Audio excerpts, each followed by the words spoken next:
America great again. We're going to make them both great again, greater than ever before. We've gathered today to talk about the scourge of anti-Semitism. Tonight, we're 2 weeks away from the one-year anniversary of the worst attack on the Jewish people since the Holocaust. Without question, on October 7th, which would have never happened if I was president, by the way, I have to always preface it by saying it would have never, ever happened. Innocent men, women, children, and babies were tortured, maimed, kidnapped, and it was an amazing sight, especially if you were able to see, and you don't want to necessarily see it, some of the tapes and film that was made of the atrocity. Bro said it was amazing. Bro said October 7 was amazing. You have to take it that it is a wake-up call. Get smart. Instead, even here in America, Jewish citizens have been forced to endure the worst outbreak of anti-Semitism in many generations. And so many people shockingly even deny the attack took place. This is a new thing. I saw it recently where they're interviewing people. They said, well, we don't know if there was an attack. I don't know. It's just so terrible. And, you know, there were people I read many times. Bro, I don't think there's a single person who has said October 7 didn't happen. Either people say it happened and it was good, or they say it happened and it was bad.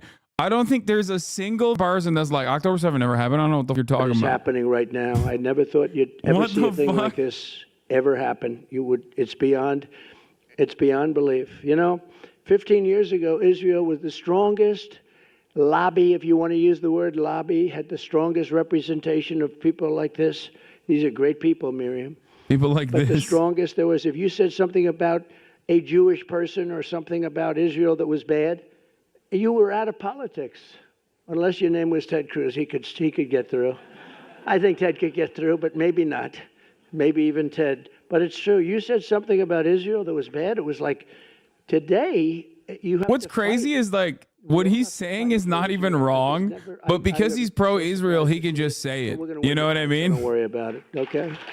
We'll win the like right there, he's like, oh, back in the day, you can't. There are those that say it's very much like a long time ago when you could say anything, but all across our land, you've also, why did he call Ted Jewish Cruz an Americans anti-Semite? Harassed and attacked and by anti-Semites and sympathizers.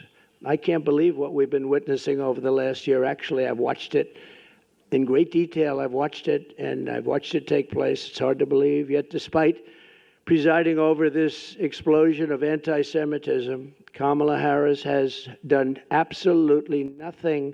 She has not lifted a single finger to protect you or to protect your children or to even protect you with words.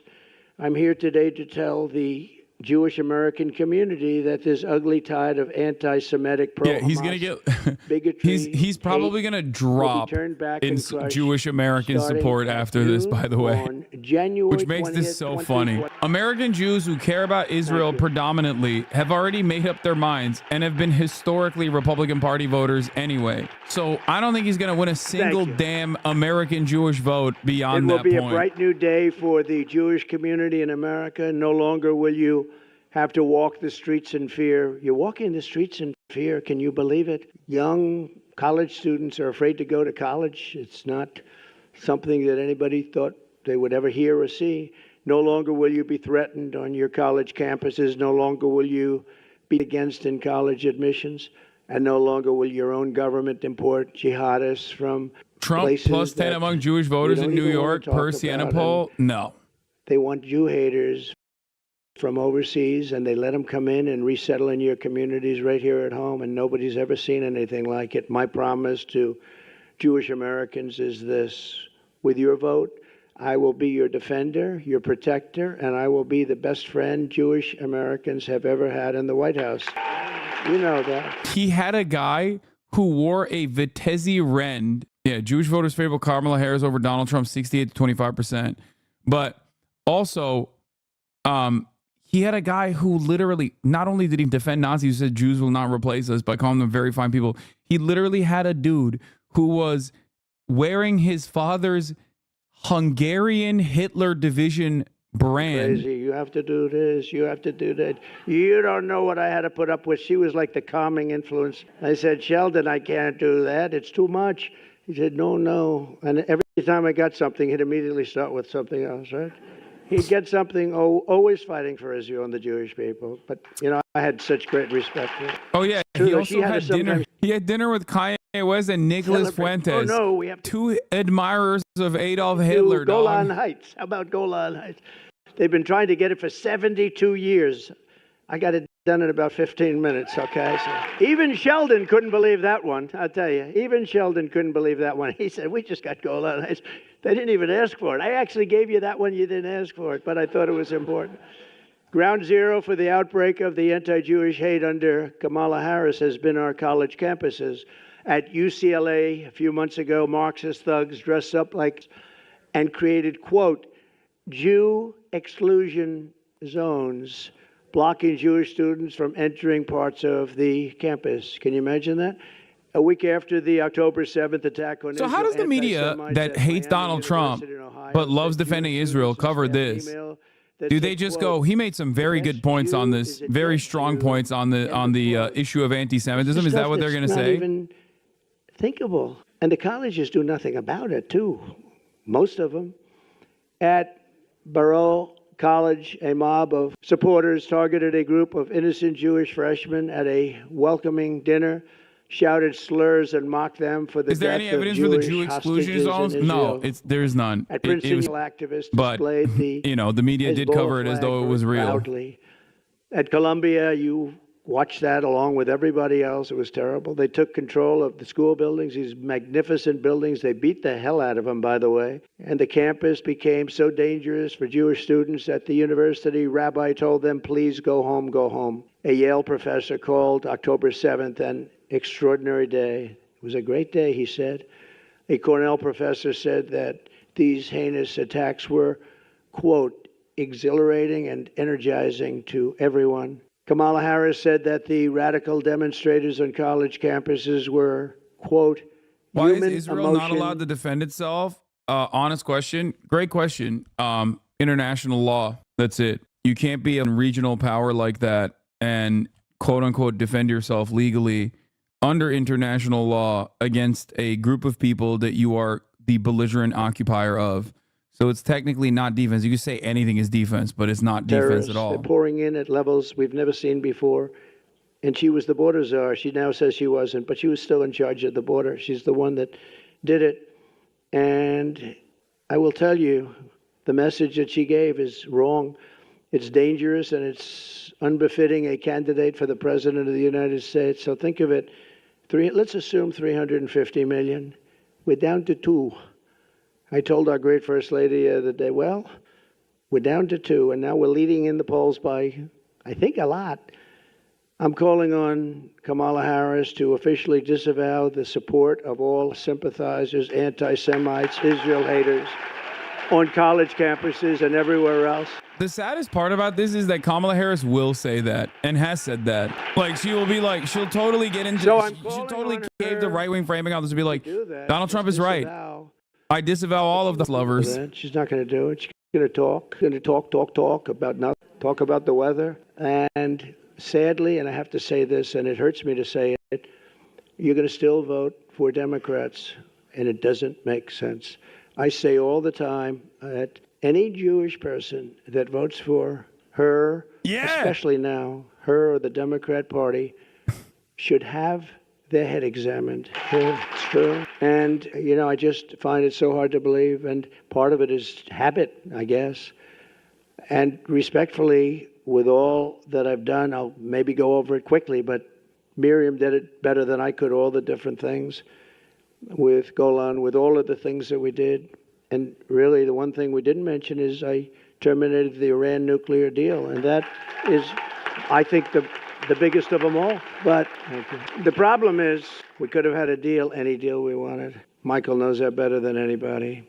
But Biden and I think Harris, what's very funny about this is that, like, one, he's just simply complaining about, like, Jews not voting for him, which is hilarious. But also, two, he thinks the only thing that works in terms of, like, motivating the Jewish American vote is just, like, Israel. And that's just wrong. But because the media constantly reiterates this point, as though like all Jews universally think that like Israel is the only thing that fucking matters. Both parties, both the Democratic Party and the Republican Party, operate under this totally false binary, this false notion that like Jews are a monolithic voting bloc that only cares about Israel. So that's the reason why the only thing he's saying to this American Jewish Conference is basically, I did Israel for you. Come on, I did Israel for you. It's like, dog, what do you mean you did Israel for them? They're Jews in America. Yeah, there are definitely like, you know, Miriam Adelson in the room cares about that, and the 8 other people that are clapping care about that. But most American Jews are not going to be like, oh, that's my number one thing. The anti-Semitism stuff is probably significantly better as a line of attack, both against Kamala Harris and also like for Donald Trump to be like, oh, anti-Semitism is like rising in America and Kamala Harris is not doing anything about it. However, every American Jew remembers what your supporters were saying and doing. So that is going to be very hard for a lot of people to just like overlook. Violence, harassment, or threats against Jewish students, the schools will be held accountable for of the civil rights law. Very important. Real Zionists, yeah, that's what I'm saying. It's like old, very wealthy Jewish mega donors to the Republican Party. That's the only people he knows. So he thinks like, oh yeah, all Jews like this, right? Come on, Israel, Israel, Israel, Israel. On their way to synagogue in Los Angeles just recently, beaten on their way. Jewish American businesses have been vandalized, yet once again, the Harris-Biden administration has done absolutely nothing about it, doesn't even comment. Here in Washington, radical supporters tore down the American flag in front of Union Station, set it on fire, and hoisted the Palestinian flag, while police officers and they were spray painting at police officers and at the beautiful monuments surrounding. Have you seen the Daily Beast report that a prominent Jewish family was behind the financial support of the pro-Palestinian protests on university campuses? I have not. This is a stone. It's limestone. I did not see that, but it's not surprising to me. Spray paint, limestone. You'll see it in 100 years. They can take it off, but they can't really take it off. You'll see everything that they said in 100 years. It's a very porous stone. And what they've done is unbelievable. But I don't see them getting long sentences in prison like happened to other people. I don't see them even being approached or attacked in any way. They allow them to do it. But watch those limestones. I looked at them the other day, and that stone just sucks up that paint. It goes deep. You're going to see it in 100 years from now. Kamala Harris, let them go. She said, let them go. I will end this political and harassment once and for all. You know, when I was president, we had a moment where Washington was, in a sense, being attacked. They were trying to pull down statues, and I pulled out an about an 1897 statute. He shouldn't remind. And it said that anybody touching, ripping. He shouldn't remind Americans the last time he defended people who were protesting a statue being taken down. You know, when they were saying Jews will not replace us at Charlottesville. You serve 3 days. It's 10 years, and you serve all 10 years. You couldn't get a thing like that passed today, I don't think. What do you think, Ted? Not too easily. If you got 2 days, it would be a miracle. No, it's 10 years. It was so old. I lifted up this. It was old and dusty, but it read beautifully. And I invoked it, and I had a speech. I said, here's the story. Anybody touching a statue, and it ended when they had Abraham Lincoln ready to be pulled over. You remember that? I said, Abraham Lincoln, now we're hitting Lincoln. And I read it, and I told people that anybody from this moment on that pulls down anything or even tries to pull down a statue, you go into jail for 10 years. And it was an amazing sight, Miriam. Everybody just dropped the ropes. It's so funny that he keeps calling out Miriam Adelson by name. They started walking out of town. How many people are in that room? Thousands of asses from the back. And it was a beautiful sight. It was a beautiful sight. It was a beautiful sight. This is a little bit more. They just started walking, and that was the last of the problem we had. Remember the big problems we were having? They actually wanted to rip down Thomas Jefferson Memorial. They didn't like Jefferson. They didn't like Washington. Dude, what are you talking about, dude? Like, these are all things, like, dude, come on. Like, I already brought this up, but like, obviously American Jews don't only care about Israel and don't care about Israel all that much, with the exception of like the freaks like Miriam Adelson, right? But beyond that, I feel like when talking about like talking to American Jews, this is your opportunity to win over the American Jewish vote. Okay. You're talking about Thomas Jefferson. Like, who gives it, dude? What are you talking about? But open to, she's supported unlimited migration from hotbeds into the United States, especially some of the hotbeds that most hate Israel.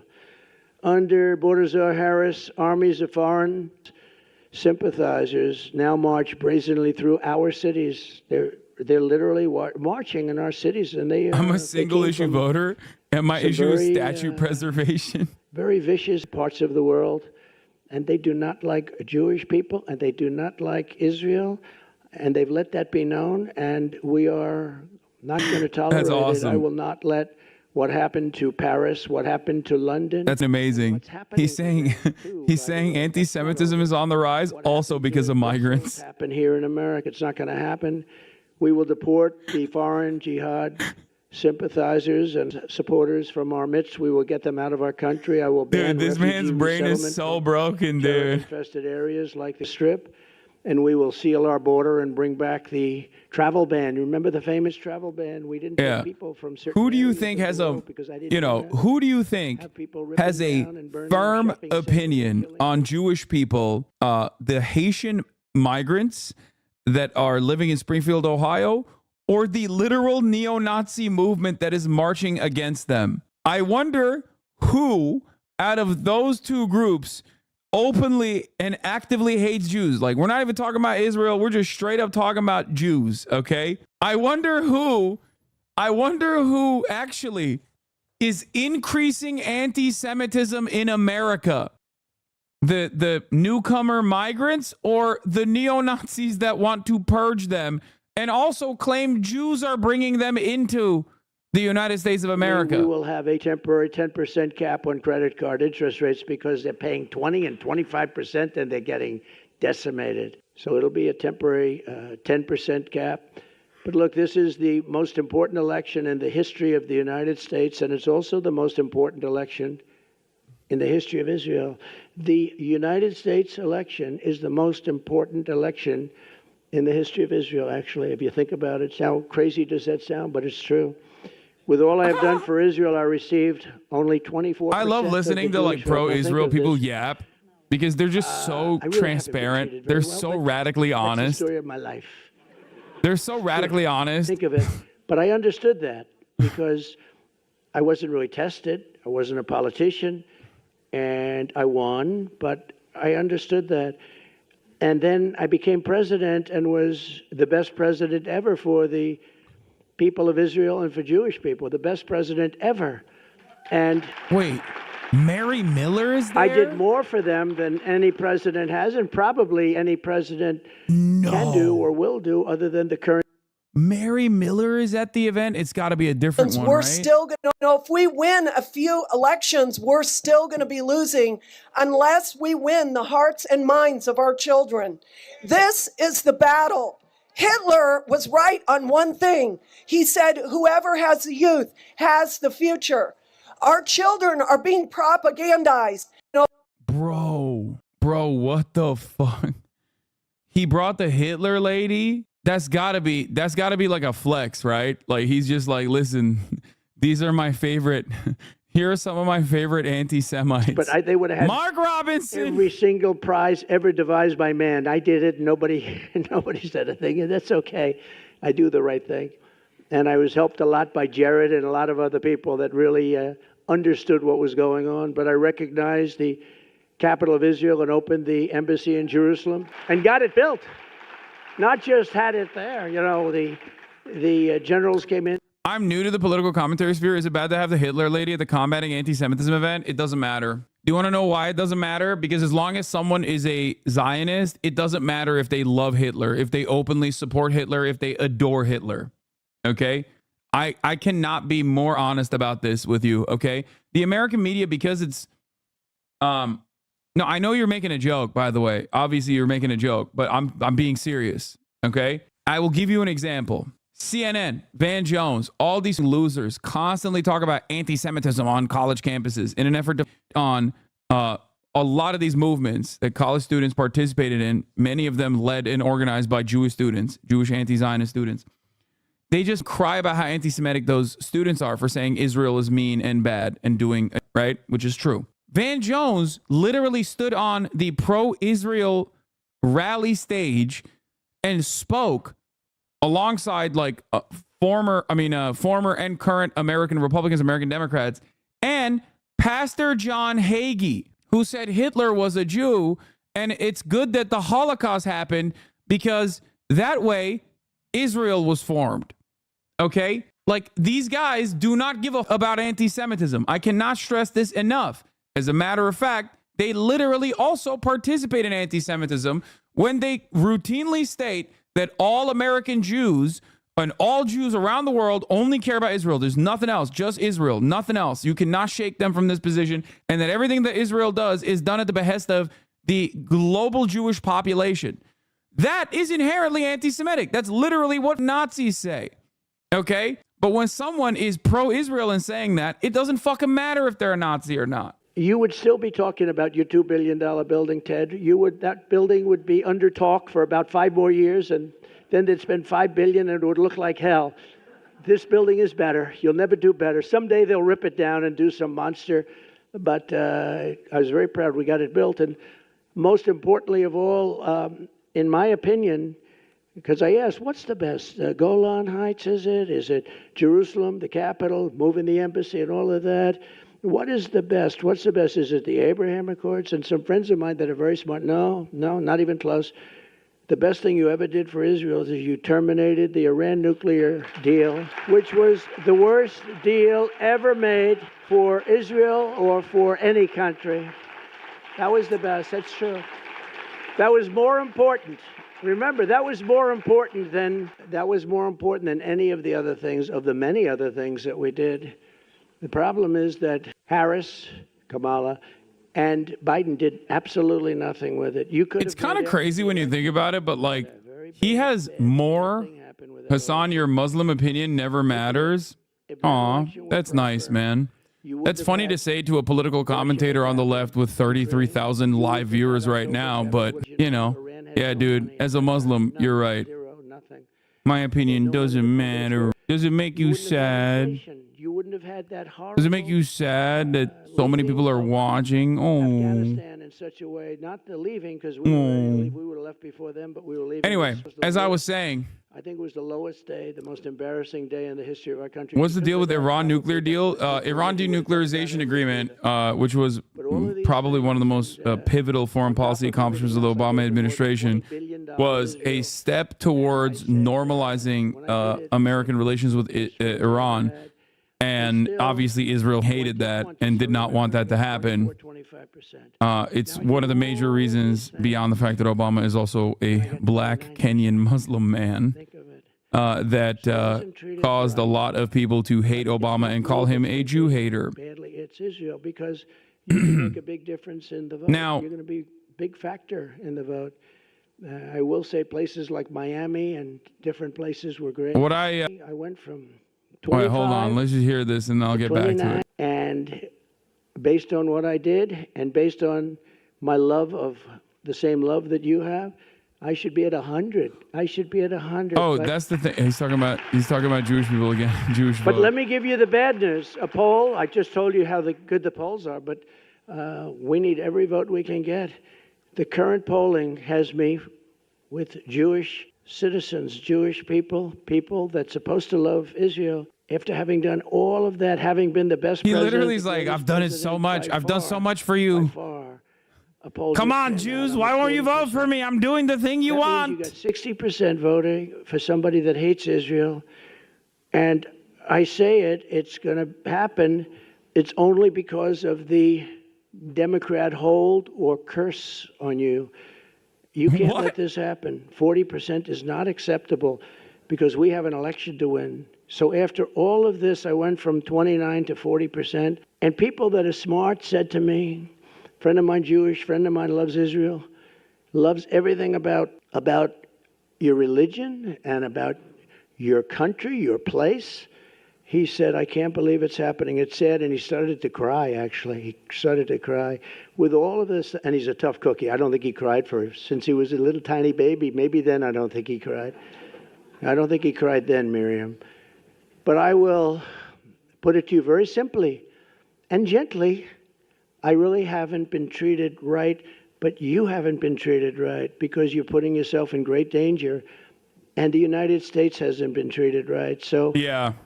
if I don't... Yeah, the most dangerous position for a multi-billionaire like Miriam Adelson to be in is pro-Israel.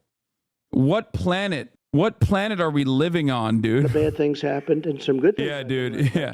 In the United States of America, one of the scariest things you can do openly is declare your loyalty to the state of Israel as a person in proximity to power, or a person that is like very wealthy with weapons who in particular contracts. Is a bad Democrat. The Democrats are bad to Israel, very bad.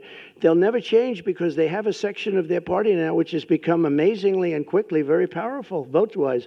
I mean, Chuck Schumer is a Palestinian. Who would have thought that was going to happen? What the hell happened to him? Love that one. I saw him the other day. He was dressed in one of their robes. That'll be next. No, Chuck Schumer is all the way. I don't know what the hell happened to him. If you support him, you're crazy. I have never seen his change may be bigger than Kamala on fracking in Pennsylvania. Dog, okay? Chuck Schumer literally invited Benjamin Netanyahu to speak in front of Congress alongside the Israel, in my Republicans. opinion, within a period of 2 to 3 years, will cease to exist. Baby. It's going to be wiped out. That's what's going to happen. It's a tough thing to say, but what difference does it make from my standpoint? I have to tell you the truth, and maybe you'll be energized, because there's no way that I should be getting 40% of the vote. I'm the one that's protecting you. These are the people that are going to destroy you, and you have 60% of the Jewish people essentially voting for them. If I do win, Israel will be safe and secure, and we will stop the toxic poison of anti-Semitism from spreading all over America and all over the world. We'll get it stopped. But if I don't win, I believe Israel will be eradicated, and you can't let that happen, and I don't think you will let that happen. So you have to, Rabbi, you have to get everybody together, and you have to get them to vote, because it's craziness to say I'm at 40%. And when I heard that number today, it just came out today. When I heard that number today, I think it was insulting to our country. It was insulting to Israel. You know, it's very interesting. They did a poll in Israel. I'm like at 99% favorable. I could run for, right now, I could run for any office in Israel. He's right. In Israel, they love me. He's not wrong.